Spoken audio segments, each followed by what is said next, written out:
चलिए जानते हैं देश दुनिया के सिलेक्टेड काम की बहुत ही महत्वपूर्ण लेटेस्ट खबरों को बस कुछ ही मिनटों में। लेकिन दोस्तों वीडियो को आगे बढ़ने से पहले अगर आप लोगों ने हमारे चैनल को अब तक सब्सक्राइब नहीं किया तो सब्सक्राइब कर लीजिए। भारतीय रिजर्व बैंक ने आज वित्त वर्ष 2024-2025 की पहली मौद्रिक नीति समिति की बैठक के नतीजों का ऐलान कर दिया है। ये एमपीसी की बैठक 3 अप्रैल से शुरू हुई थी और आज इसके नतीजे जारी कर दिए गए। सुप्रीम कोर्ट ने इलाहाबाद हाई कोर्ट के 22 मार्च को दिए आदेश पर रोक लगा दी है। हाई कोर्ट ने अपने आदेश में UP world of Madrasa education act 2004 को असंवैधानिक बताया था। सुप्रीम कोर्ट ने कहा कि इलाहाबाद हाई कोर्ट के ये कहना है कि मदरसा बोर्ड संविधान के धर्मनिरपेक्ष सिद्धांत का उल्लंघन करता है, ये ठीक नहीं है। केंद्र और राज्य सरकारों ने पुरानी पेंशन बहाली की मांग को लेकर कर्मचारी संगठनों को कांग्रेस पार्टी से बड़ी उम्मीदें थी कि वह ऑफिशियल के मुद्दे को अपने चुनावी घोषणा पत्र में शामिल करेंगी। यूपी के सीएम योगी आदित्यनाथ ने राज्य में बतौर मुख्यमंत्री 7 साल पुराना कर लिए हैं। उन्होंने ये उपलब्धि बीते महीने 25 मार्च हासिल की। हालांकि उनके इन 7 सालों में यूपी से बहुत तरक्की की, इनका सबूत विकास कार्यों को देखने से मिलता है।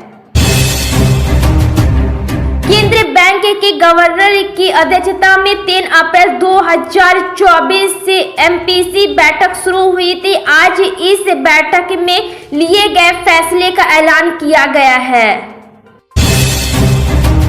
लोकसभा चुनाव को लेकर राज्य में 40 स्टार प्रचारकों की सूची गुरुवार को जारी कर दी है। इस लिस्ट में बिहार के पूर्व मुख्यमंत्री लालू प्रसाद यादव, पूर्व मुख्यमंत्री राबड़ी देवी, 40 बड़े नेताओं के नाम शामिल है।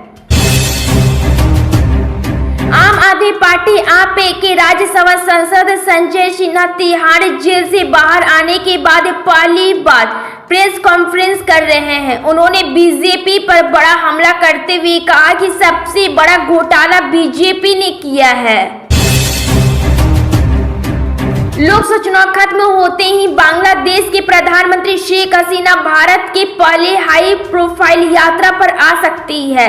बांग्लादेश के विदेश मंत्री हसन महमूद ने इस तरह के संकेत दिए हैं। हसीना का यह दौरा भारत में नई सरकार के गठन के कुछ दिनों बाद जून में संभव है।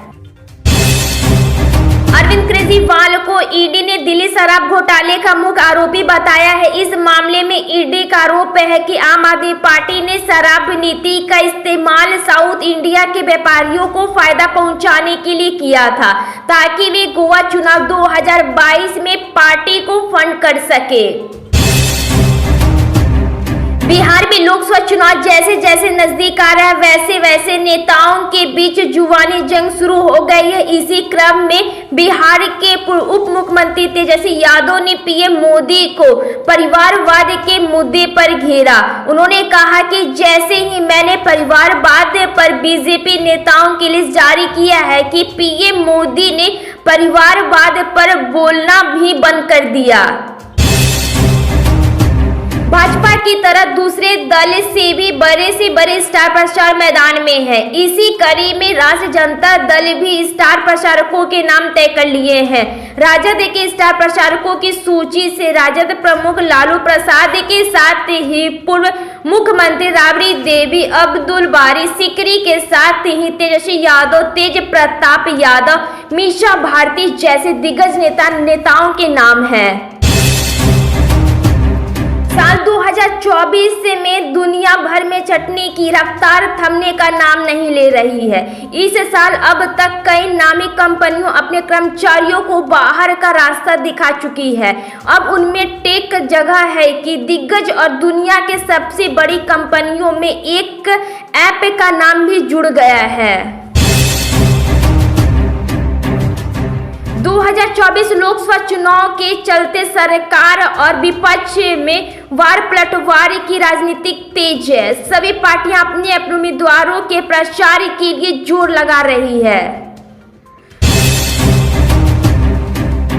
कांग्रेस ने शुक्रवार को दावा किया है कि विपक्ष के दबाव और उच्चतम न्यायालय के हस्तक्षेप पर मोदी सरकार को शुक्ल कोविड-19 टीकाकरण के लिए मजबूत होना पड़ा। कांग्रेस ने कहा कि महामारी के दौरान जिस तरह का प्रबंधन रहा उसे भुलाना बेहद मुश्किल है।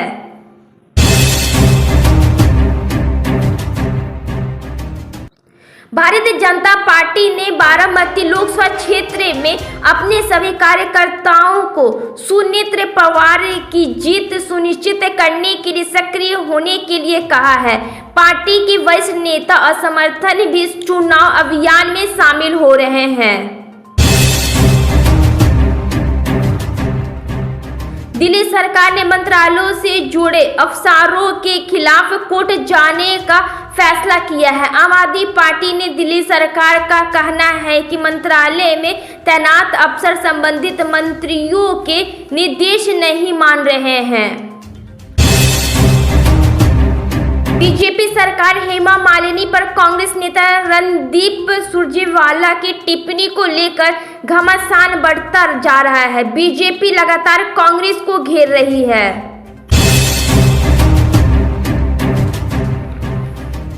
विदेश मंत्री अजय शंकर ने गुरुवार को भारत में चुनावों पर संयुक्त राष्ट्र के एक वरिष्ठ अधिकारी को हालिया टिप्पणी को खारिज कर दिया है। जयशंकर ने कहा कि उन्हें यूं को यह बताने की जरूरत नहीं है कि देश में चुनाव स्वतंत्र और निरपेक्ष होने चाहिए।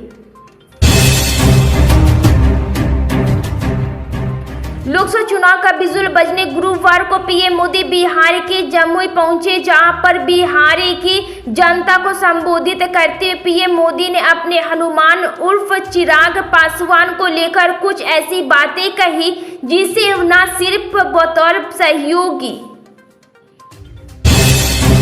योगी कैबिनेट में मंत्री ओम प्रकाश राजभर के बेटे अरुण राजभर से डिप्टी सीएम विजेंद्र पाठक द्वारा माफी मंगवाने के मुद्दे पर समाजवादी पार्टी के नेता अखिलेश यादव ने टिप्पणी की है। सीएम योगी ने गुरुवार को मथुरा में हेमा मालिनी के पक्ष में जनसभा को संबोधित किया। उन्होंने कहा कि किसी भी अन्य दल के पास प्रत्याशी ढूंढे नहीं मिल रहे हैं। लोकसभा चुनाव के दौरान उत्तर प्रदेश में राजनीति के अजीबोगरीब रंग ढंग देखने को मिल रहे हैं। टिकट बंटवारे को लेकर सबसे ज्यादा असमंजस समाजवादी पार्टी और कांग्रेस में देखने को मिल रहा है।